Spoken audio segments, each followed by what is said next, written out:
Hey everybody, welcome to today's Townsends live stream.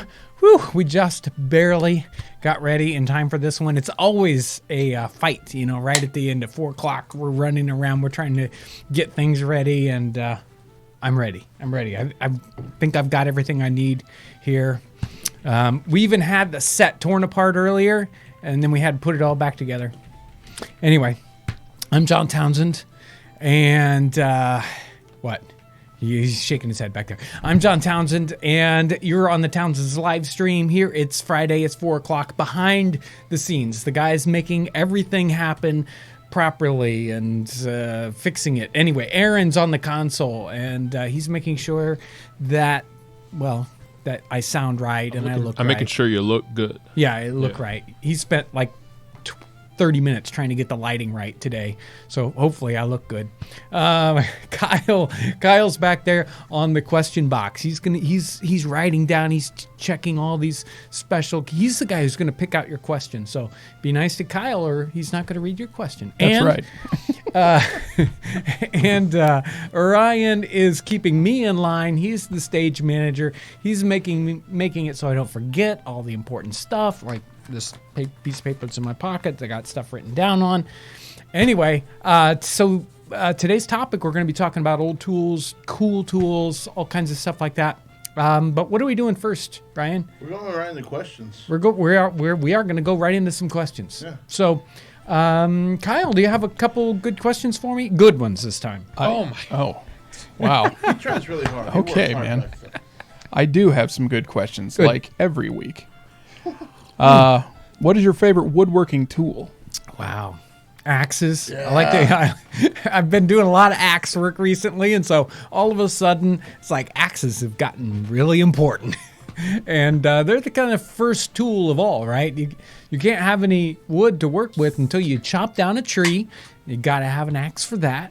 And this primitive woodworking we do, there's a lot you can do with an axe. So today, the woodworker that's working in his garage, he's working from all this dimensional, dried, perfect, kiln-dried lumber. He doesn't need an axe for anything.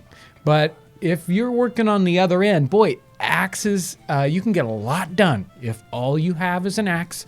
And so that's my favorite tool, at least right now. Are you bored? Yeah. Ryan's just taking off. He's leaving. Always ringing the bell. What tools have we lost due to rarity and lack of archaeological finds? Ooh, good one. Have we do the archaeological? Have we lost?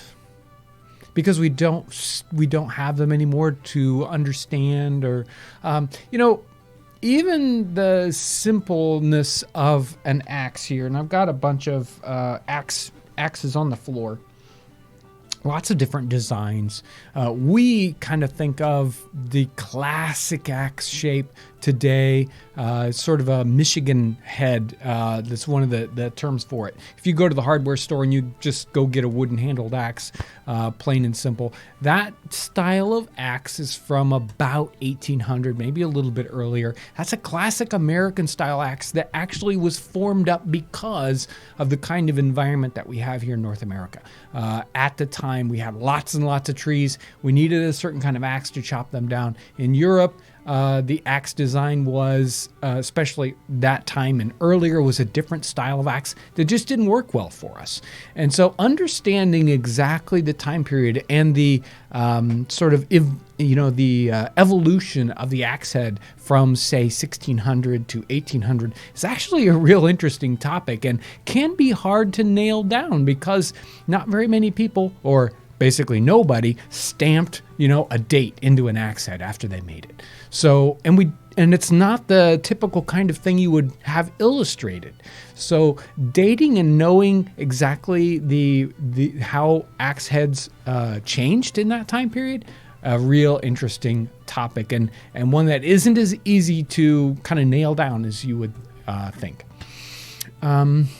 That's, I guess, how I'm going to answer that. There's a lot of tools that are very similar to that. Understanding that evolution of tool design in this time period can be a little tricky. What kind of subjects were taught in schools during the 18th century? Hey, they stuck with the three R's, right? So, that's the main topics that you're going to cover in those lower grades: reading, writing, and simple mathematics. The interesting thing is as you get very much older, all kinds of interesting topics are going to pop in and become very, very important in the 18th century, and we don't think of them at all. They would spend time learning Latin or Greek. Today, why would we bother to spend a lot of time understanding Latin?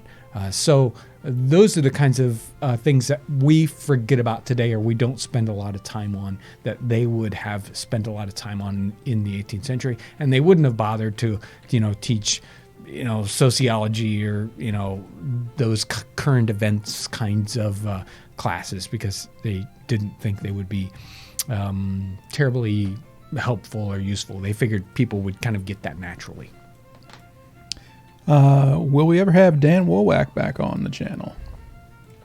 If we get a chance. I mean, he's not close to us, so it can be difficult to kind of connect with these guys that are hundreds of miles away, but hopefully we will get a chance to interact with Dan Wowak sometime in the future.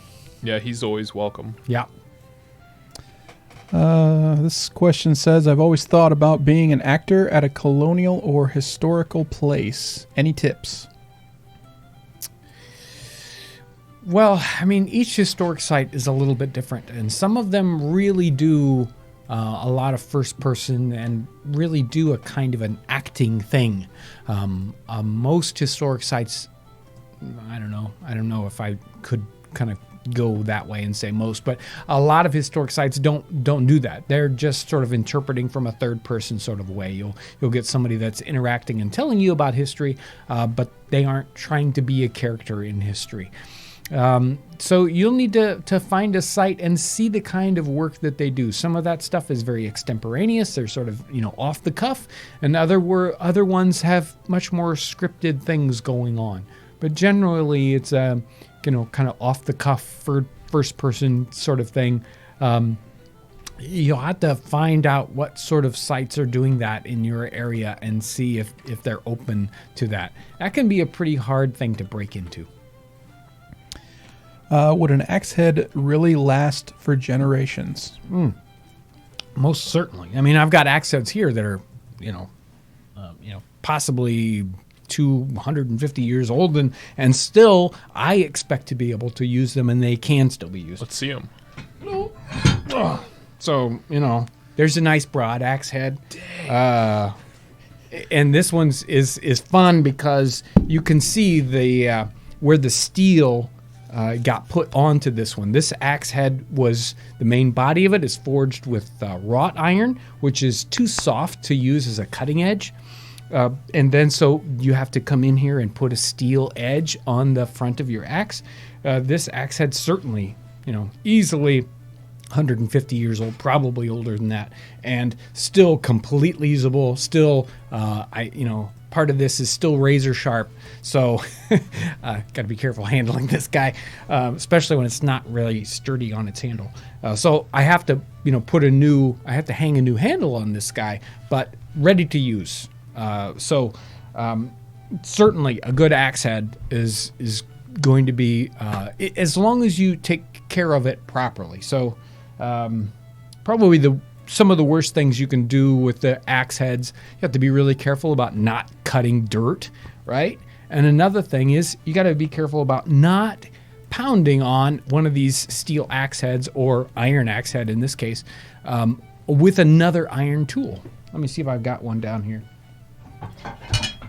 Yeah, so here is a smaller axe head, and you can tell that the backside has been rounded. Somebody's used this like a wedge, and they've put it on wood, and they've smacked it, right? And they've smacked it with a steel hammer, and it's ruined the backside. It hadn't ruined it, but it's certainly damaged the backside. And you can easily flatten the eye. You can damage your axe a lot. And in the time period, yeah, they might pound on an axe like that with another hammer, but they're going to use a wooden mallet, that will still do the work. In fact, probably do it better than using a steel thing, but it won't damage the axe head at all. This is going to give way first. This is going to get damaged before, and you can make one of these up in an hour or two.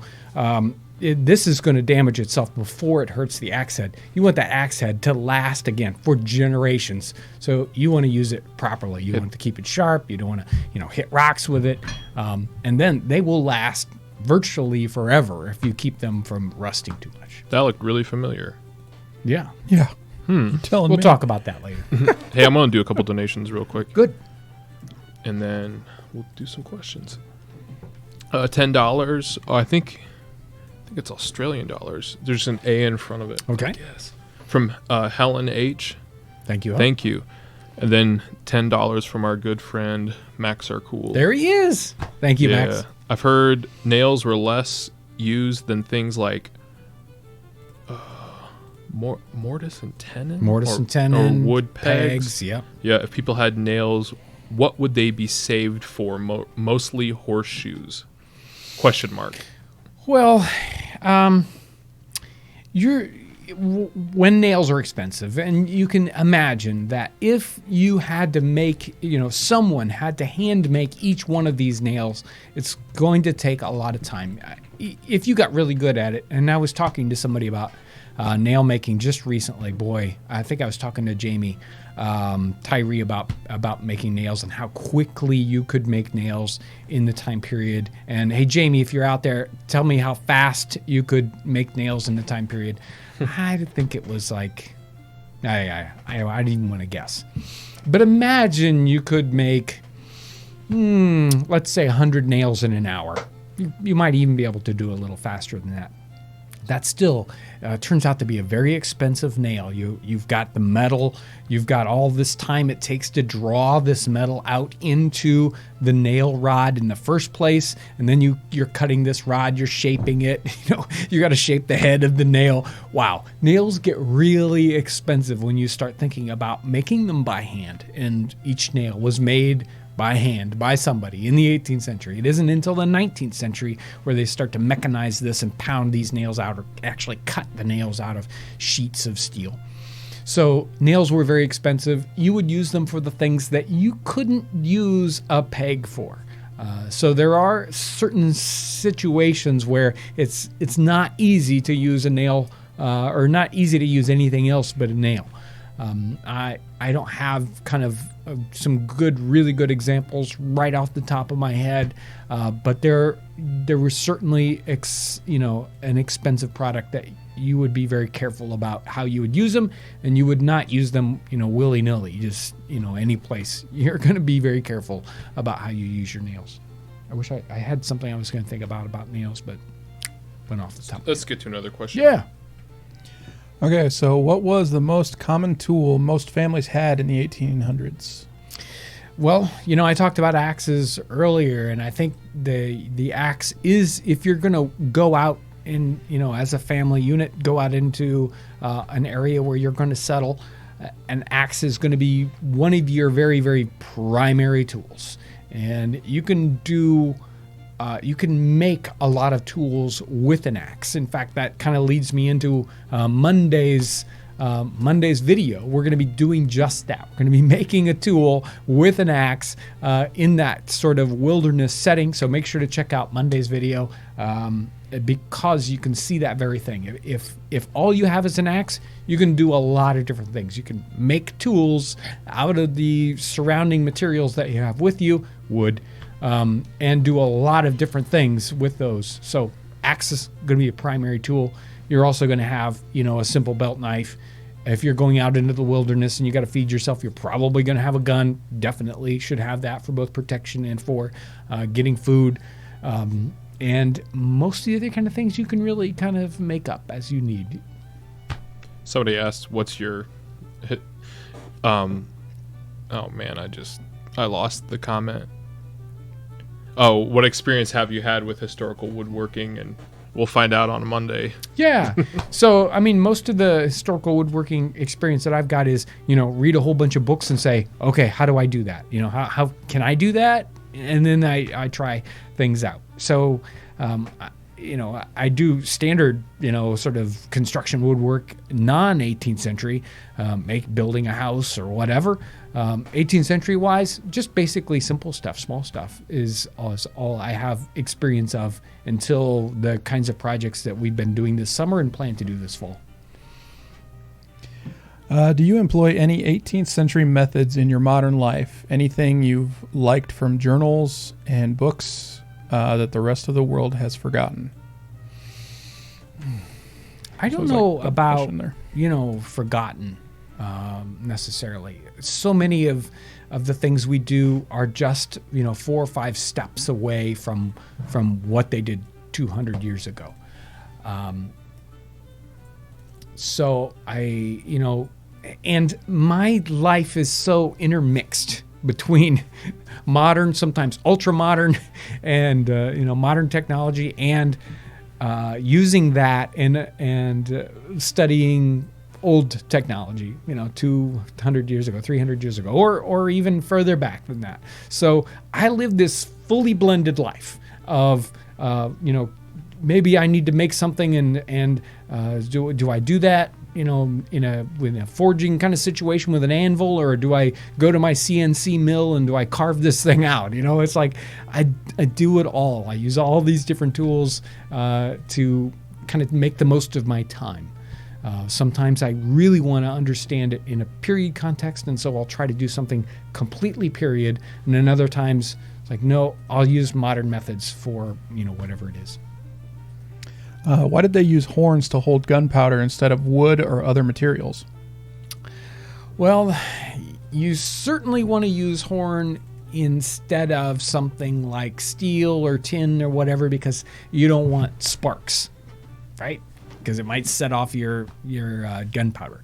So horns are a really good tool for that kind of thing. It's hard to make a wooden vessel that is going to be as kind of weather protection as much as a horn does. And horns are so they're pliable, they're workable. They were a ready resource in the time period. It was a lot easier to create a powder horn quickly and it kind of already is the kind of shape. It's a natural funnel shape. So it's the container and a funnel all in one. It's just the perfect thing. So you can see how powder horns kind of a great way to use this great tool for that. I want to do a donation real quick. Okay. And I think this is real. I think this is actually real. Little Bunny Sunshine. Okay. $15. Okay. It's actually Max or Cool's birthday today. Hey. Can you send him some Townsends cheer? Happy birthday! And Ryan's not here to say it. Right. And I would sing it for you, but everybody would probably scream Nobody and wants turn to off hear the that. live stream, so I won't do that. But happy birthday, Max. Yeah. Oh, wow. Ooh. $50 from Julie Stevens. Okay. Oh, thank you so much, Thank you. Julie. That's the second time she's done that. Wow. Thank you. I think anvils had a special vertical hole for dropping the nail rod into, breaking them off, then flattening the end to form a nail. Yeah, they certainly. Thank you so much. Right. Thank you for that donation. And yes, they had very special nail tools. Sometimes it might be a special part of their anvil that was for that, or a part of the anvil that would, or a part of the tool that would go into the anvil, into the hardy hole to do that. So that, you're going to be, when you're making nails, you have to make a lot. You got to make them very quickly. You can't take a lot of time on that. So you want to do that with as few of arm, you don't want to wear your arm out. So, you're going to come up with a system for making the tool or a system for making the nail with as few, for as little time and as little effort as you possibly can. So you would make up tools that would make that fast and easy if you possibly could. And the design for nails is a great way of dating things too. You can see how there's an evolution to nails, and so if you're working in a building, you can kind of date it by the sort of nails that you run into. Do you think people may have used raw ores as partial payments to a smithy for their tools? Well, I don't know about raw ores, especially You know, it's interesting that in North America, in that 18th century time period, we actually did more iron Hang on 1 second. Yeah. We're starting to buffer a little bit. Give me a second. We're playing Just around doing with that the lag thing. So we had some thunderstorms go through here earlier, and we may have Yeah, our they internet were- may be goofy. Yeah, let's see what this does. He's They're pretty solid storms. yeah. In fact, we had a tornado warning in this area. So Yeah, I'm surprised it's going so smooth. It's looking okay right now. okay, Let me know So what it looks like in we're the gonna chat. keep going. If you guys see some goofiness, you can tell us how the stream is going in the chat. Aaron will keep going on that. What was the topic I was talking about, real quick? Yeah, sorry. You were talking about. Sorry. Before I was so rudely interrupted. Partial payments. Oh yeah, partial payments. So certainly they would come to a smith and they would bring already worked iron to kind of trade for some things. I mean, blacksmith is always going to be looking for metal to work with, and I think he's probably going to try to rework as much as possible rather than taking raw ore and making up your iron. And generally that was sort of a side industry that people were going to, if you were working with ores, that's all you were going to be doing was creating your iron from this iron ore and then selling it to blacksmiths. I don't know how many blacksmiths did both the work on the iron and making the iron itself. That being said, there were other industries that did similar things like that. Glass workers in the 18th century were always looking for scrap glass that they could work from. They would mix in scrap glass with glass materials to make glass. And if you were a pewter smith, somebody who was working with pewter, you would certainly take in old pewter to recast into new style pewter. So somebody might say, oh, I want a new style. I want nice, clean pewter spoons, ones that are more modern. Somebody would take their old pewter spoons in, have them melted down, and new spoons cast from that. So a bunch of different industries are sort of like that, where you would rework old materials. So you can certainly see that happening in the iron, blacksmithing situation. Do you want to show off some of the tools? We Real talking quick? tools. We're back to the main topic. Yeah. And I certainly we've been doing a lot of projects here, and we will be doing projects later on, cabin building and things like that. So I've been kind of collecting up tools, doing a lot of tool research. And so I thought, today's live stream, perfect for that. And man, old tools, once you start to, kind of work with them, and once you start to touch them and, get them into your hands, you can just feel the history and the love that went into them and how much work that they did. Here's a brace. This one's missing the bit part of it, but this one's probably made from apple wood, and I mean, you could tell how much this thing got used by how each part is rubbed right. And I love this piece. I want to actually work on coming up with some bit pieces for this, so that you can put some bits in this and drill and use it to drill into wood. And drilling is one of those things. We're so spoiled today with electric drills, cordless drills. Drilling was so much harder, making holes in the 18th century.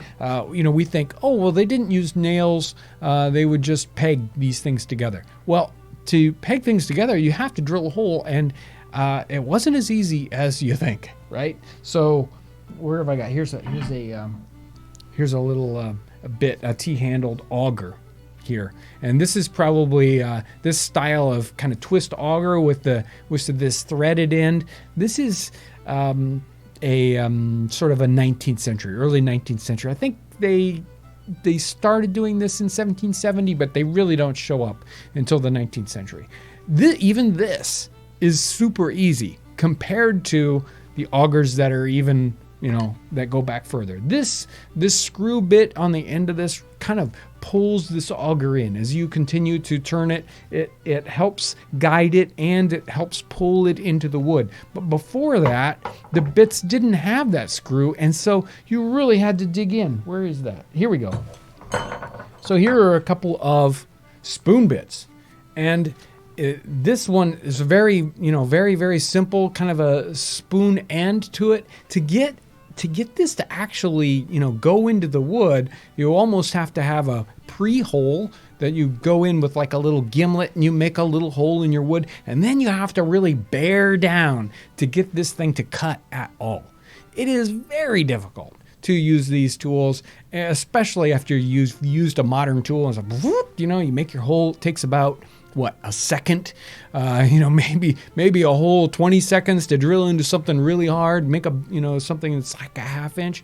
Boy, you want to use a tool like this, you can imagine the patience and the time that they had to put into doing any kind of work. I've got some other, we talked about tools that sort of disappear, spoke shaves and shaves. Here, this has still got, bits of wood stuck in it. Today we want to make we make something out of dimensional lumber. It's already been planed. It's already smooth. We cut it. We might sand it. In the 18th century, they didn't have boards that came to them like that. So if you wanted anything to be smooth, you had to plane it. So you might plane it with your box plane, which, we see planes like that. If you're doing a smaller piece and you need a spoke shave or just a shave to smooth off these handles, smooth off a piece of wood. So you're going to have a shave like that.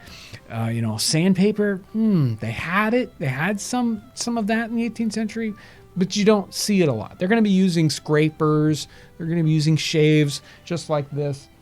Of course, I got a whole pile of axes down here. Broad axes for hewing. Oops. Broad axes for, just look out. Broad axes for hewing and flattening down logs.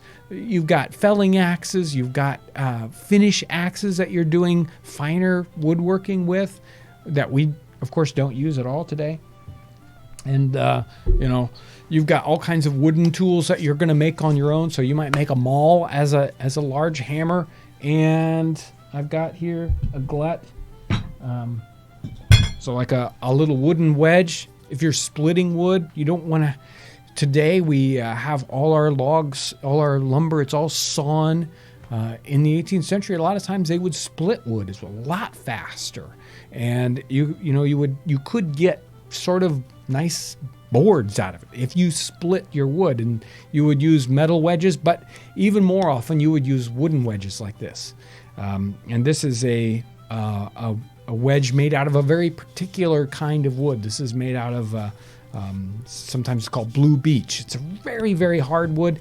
Trees don't grow very big, and they are the wood's so hard that if you're using a chainsaw to cut it down, it'll dull your chainsaw blade. Very, very tough wood. So it is so much fun to go digging around, looking at these tools, and then, if you can get your hands on some of them, learning how to use them. And you really do get a lot of respect for the people that had to do a lot of work on that. If you're interested in doing some research on that, I've got a link down in the description section to this little book by Eric Sloane. Eric Sloane wrote earlier on in the middle of the 20th century. He was a great researcher and writer for just this kind of thing. This is full of tools and the kinds of things they did with them. A lot of evolution of tools. Unfortunately, in the time period, there wasn't a lot of sort of demand for books to have sort of documentation to them. So there's not a lot of back, detail to Eric Sloane's work, but still really valuable to use as a sort of broad spectrum sort of research tool. And then you kind of dig deeper and hopefully, find the backup data for this. But you get a lot of good sketches of tools. They're just wonderful books to read and beautiful pictures in them. Eric Sloane was such a great author and artist, so I really enjoy his book. And you can see almost all of these tools, represented in a book like that. So if you can't get a hold of the real tool, you can learn so much about the tools and their uses from a book like that.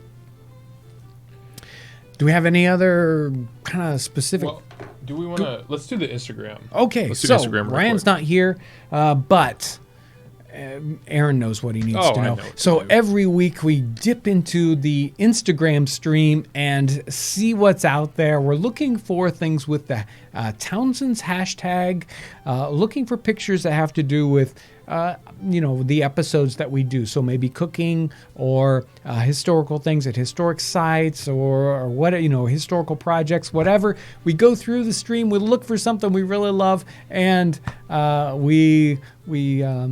they're the winner for the week, right? Well, hold on. We gotta do the buffer thing again. Oh, we're having a Sorry. little trouble with the Sorry. internet. Let's see what that did. We'll wait until we're good to show this off. Oh man, it's getting low. The internet might be crashing on us because of that storm.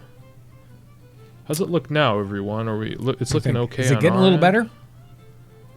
I'm not sure what the lag time is on this. It's looking pretty good. There we go. Okay. Okay. We're let's back do it. up. The internet thing. Whew. Okay, so here's the winner, Okay. and it's This Wooden week's- Gifts Boutique. Okay. And what there was a project they did, right? Yeah, it's a saw. That's I don't right. know the You- exact. Right, like a exact saw. buck saw or Yeah, saw. buck saw, Yeah, so we went digging through that. That had the Townsends hashtag on it. They're this week's winner. We're going to send them a gift certificate. Ryan's going to get a hold of them, DM them, and really I want to thank everyone who kind of gets involved with that. It's so much fun digging through the Instagram stream and seeing people doing the hashtag Townsends on there and seeing what kind of pops up. So it's a lot of fun. Thank you so much. Who was the winner? What was her name? Wooden Gifts Boutique. Wooden Gifts Boutique. Yep. So thank you so much for participating in that. And hey, continue to participate. Maybe we'll pick you guys next week. Although I think next week I might be on the road for the live stream. I might try to still do the live stream, but we'll see how that works out. Let me do a couple donations Yeah, and then go ahead. we'll go back to questions. $5 from Roger Holt. Thank you, Thank Roger. you. Thanks for keeping history alive and keep up the great work. Thank you. Appreciate that. Then $2 from Uriah. Miss you, Ryan, and it's a crying emoji. Yeah, let's do some questions. So, no, before we get to questions, okay. I did want to mention Patreon. So, we got a lot of people that support us on Patreon, and I wanted to get to these new Patreon people and thank them especially. There was Jason and Gail Korfman and Kevin Anderson, and then there was Danielle PR and Mark Fry, and also special thanks to Jim Paris, another Patreon folks. So some people help support what we do here. Some folks are doing it with Super Chat, and some other folks use Patreon. There's a Patreon link right down in the description Yep, section. it's So down that's there. another way to help support us so we can continue to do these great videos, whether they're at historic sites or different kind of projects. And in fact, I was talking today to somebody who had an idea for a really good project, and so we'll see how that works out. There's always something new on the horizon, crazy stuff going on. Mm-hmm. I'm ready if you are. Okay. Let's see. The big mallet behind you. Oh yeah.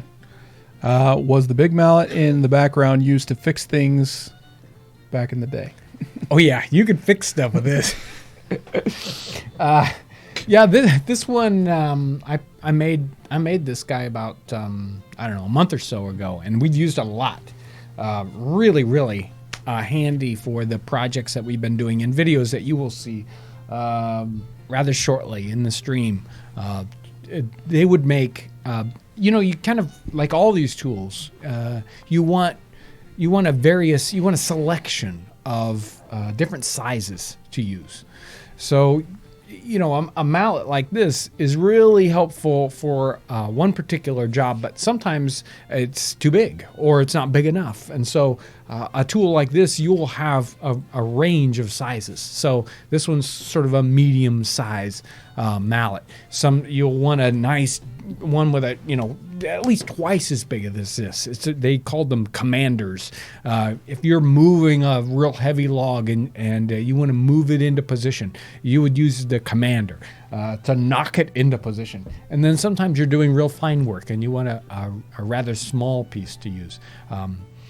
And you'll find the same thing true with your axes, your hatchets. Sometimes you want a small one, sometimes you want a giant one. Can you talk a little bit about scythes? Wow, I wish I knew. I personally haven't worked with scythes very much.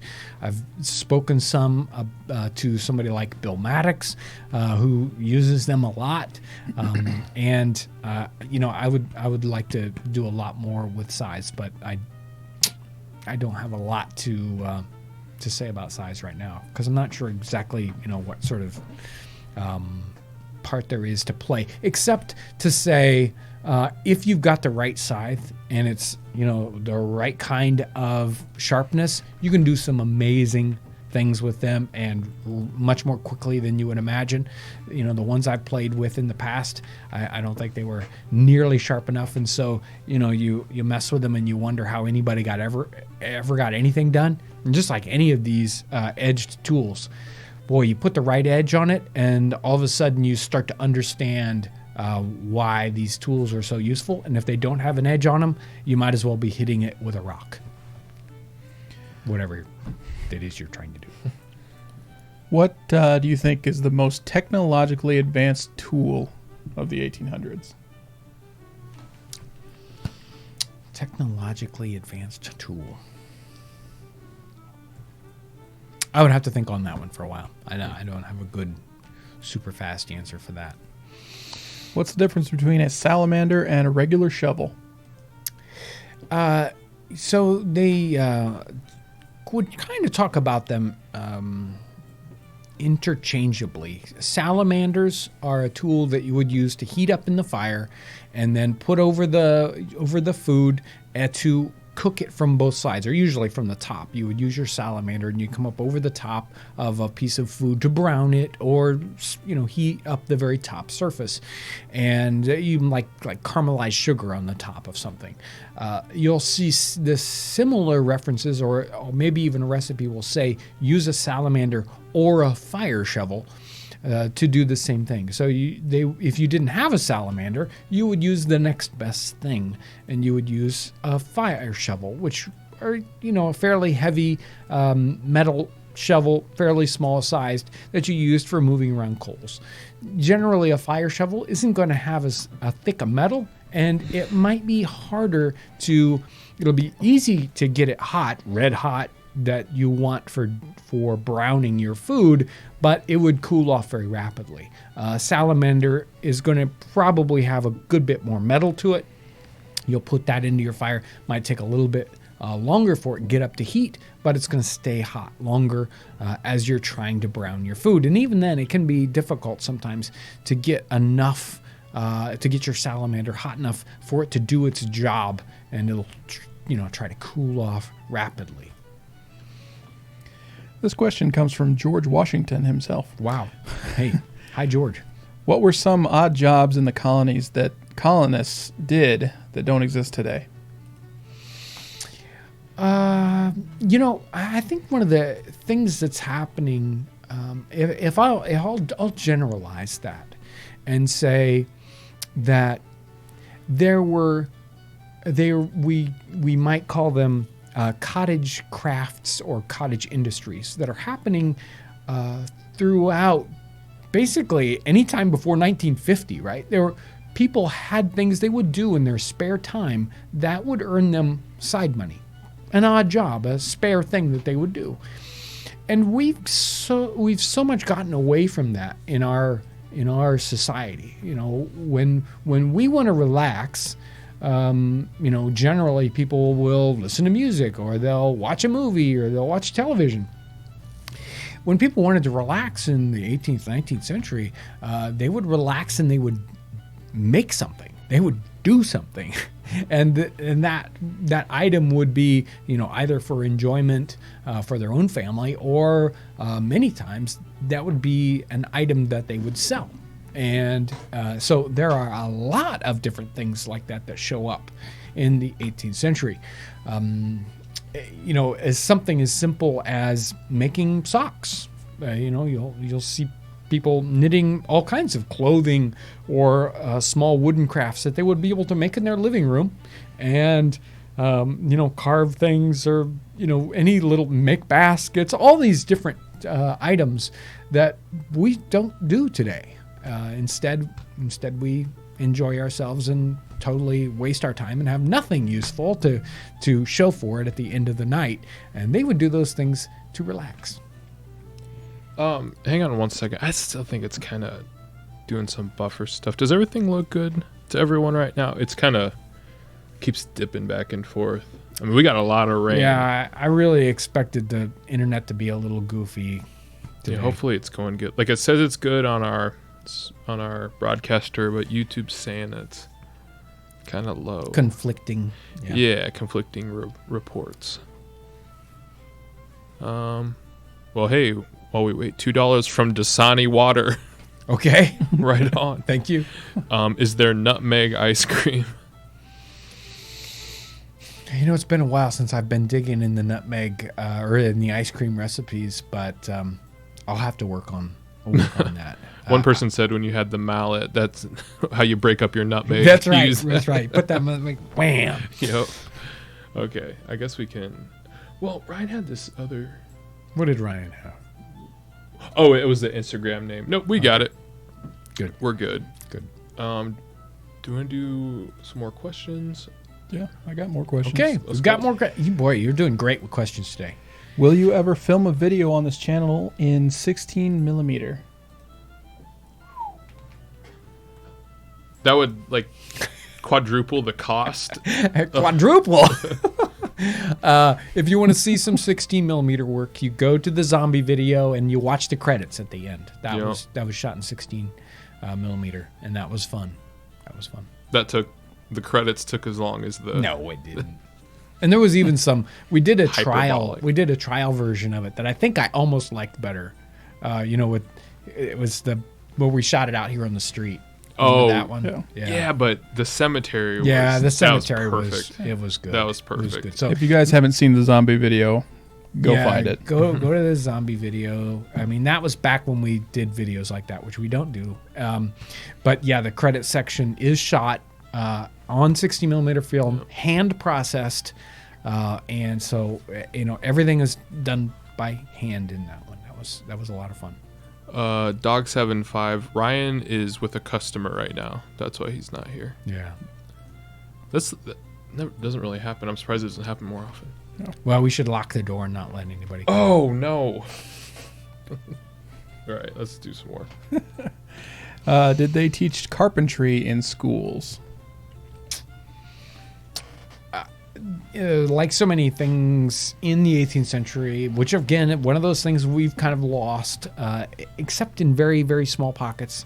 All those things were taught in a apprentice sort of manner, and I don't think it's really that starts to disappear as you get industrialization happening in the 19th century, where this idea of apprenticeship starts to wane and disappear. It really stays for certain trades that aren't industrialized quite the same way. But those kinds of trades, instead of being taught in school, were taught in an apprenticeship kind of situation. So young boys would go into an apprentice situation at possibly as early as 10, but 12, 13, 14. It really depends on the industry and the kind of thing that they're doing. And they would be taught all those things. They would be doing the grunt work, the simple, hard parts. They would slowly, as they got older and more adept, would go into more and more of the complicated part of the process. By the end of their apprenticeship, they're doing the real work in the shop, and really the owner of the shop, the person who's has all these apprentices. He's just kind of overseeing all their work. And at the end of their apprenticeship, they would be able to leave and set up their own shop. They would have their own tools at the end of that apprenticeship and move on and expand. It's a really great, really interesting model for learning things. I don't know, what there is in our modern life that we can do like that, but more things should be done like that. What did they use in the 18th century to prevent and remove rust on metal tools? So one of the interesting things about so many of these tools, one of the reasons why they're still around is that a lot of these tools were made with wrought iron. And there's a video kind of coming up in the pipeline. I don't know when it's going to come out.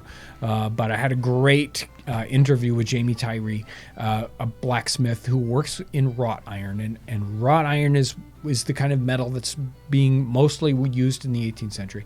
Wrought iron is a completely different animal than the kind of steel that we use today. And it doesn't rust as much. So they didn't have quite the same issue with rust that we do. And of course, their tools were much more expensive. They were taking care of them. They were making sure to oil them and wax them and keep them because they're a much more expensive thing. So, it's like the difference between, I've got $1,000, cell phone or a $50 one. You're going to treat those things completely differently. I've got a special case for my $1,000 phone, and I'm going to make sure it's always in my hand, or, always, I'm gonna make sure it doesn't get damaged. Whereas your $50 phone, whatever, I can get another one. Today, all our tools, by comparison, are cheap, very, very inexpensive. And so, I left my hammer out in the yard. Whatever, I'll go and get it. It got rusty, whatever. They wouldn't do that in the 18th century. They'd be very, very careful. They'd make sure it was out of the weather. They would make sure to treat it with oil or wax or whatever it was. So that's what they're going to do. We did that fat wax recipe with Dan Wowak, and that would be the kind of thing you would make sure to treat your tools right. And you would have special oil, special treatments so that you would keep your tools in the best shape. What was locksmithing like in the colonies? Would the average home have a key for the front door? Good question. And I don't know. It's hard to say average. They certainly had lock sets and special door hardware for locking. I don't know in cities. That's a really good question. And it can be really difficult to answer. There were certainly those kinds of things available, especially if you were well-to-do. I don't know about the average house, though. I just remembered something. Ryan wanted to talk about the mailing list. Was there something in particular, or just wanted to share it? Yeah, so there was an encouragement. Did he have a link there? Yeah, so, I'll throw it in there. I don't know what Ryan wanted to say about that specifically, but we've been doing a lot of mailing for special projects and products that are available that we put out on our website. If you want to get notification of that and you want to get on that list so you can get the occasional email, make sure to check that out. There's a link. I think if you just click on the main big image on our website, it will take you to the sign up for the email list. And we would love for you to be on the list.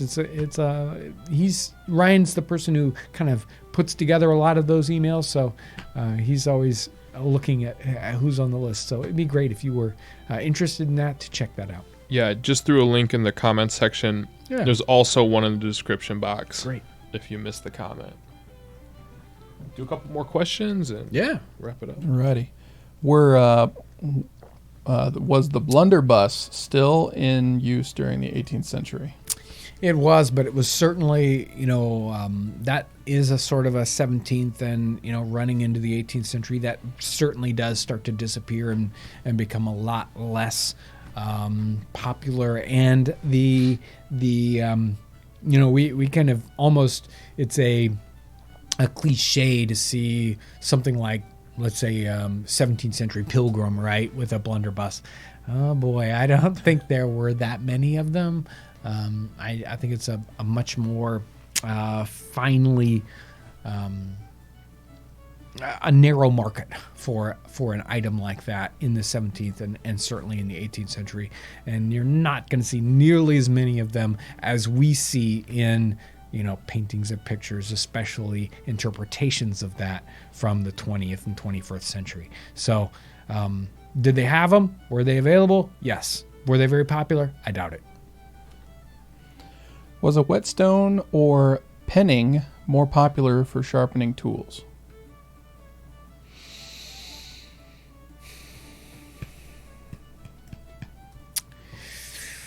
I don't have a really good answer for you on that. I think that having a slipstone or a small stone was something that you would quite often have if you were in a situation where you didn't have access to somebody that could sharpen your tools. In fact, I think there's a really interesting reference in one of the journals, maybe even the Cresswell journal, where they're talking about going someplace and they stopped someplace so that there was somebody that had a sharpening wheel there that could sharpen all their tools, and they made sure to access that and do that before they went off, into an area where they wouldn't have access to a blacksmith or somebody that could help sharpen their tools. So I don't know how much of sharpening that they were able to do on the road, but they probably just had a small stone to do that. We'll do one more. One more. Okay. Let's see. Were froes used for many purposes or primarily just for shingle splitting? If you read about the crafts in, all kinds of woodworking crafts, especially those things like basket making or hurdle making or, a lot of these woodland crafts, they're using the froes for a lot more than just making shingles. So froes are being used to make a lot of different simple tools or simple items in the 18th century. So a froe just isn't something for shingles. You're going to use it for a lot of different things. They may use bill hooks also for doing similar things. You're splitting just say rods or different kinds of small limbs down into lath. They would use froes for a lot of different things. Yes. Oh, hey. So we're at the end of this day. We really enjoy these live streams. I have a lot of fun. I like to bring in the tools or the different topics each time, and you guys come up with such great questions. I really want to again thank the new folks that were on Patreon and all our Patreon followers. I want to thank everyone who donated on Super Chat today. That those kinds of things are very helpful to us and really help us to continue to do the kinds of content that there isn't a good way to pay for it, right? So you guys really help us do that kind of content that we couldn't do any other way. So thank you so much for doing it. That we also want to thank who was today's Instagram winner? What was the name? Wooden Gifts Boutique. Yes, and we want to thank the Wooden Gifts Boutique for their Instagram thing and all you guys that help us on or do the Townsends hashtag thing. So I want to thank all you guys for all your great support, sharing our videos, going to our website. Thank you for all you do, and thanks for watching. Thanks, everybody.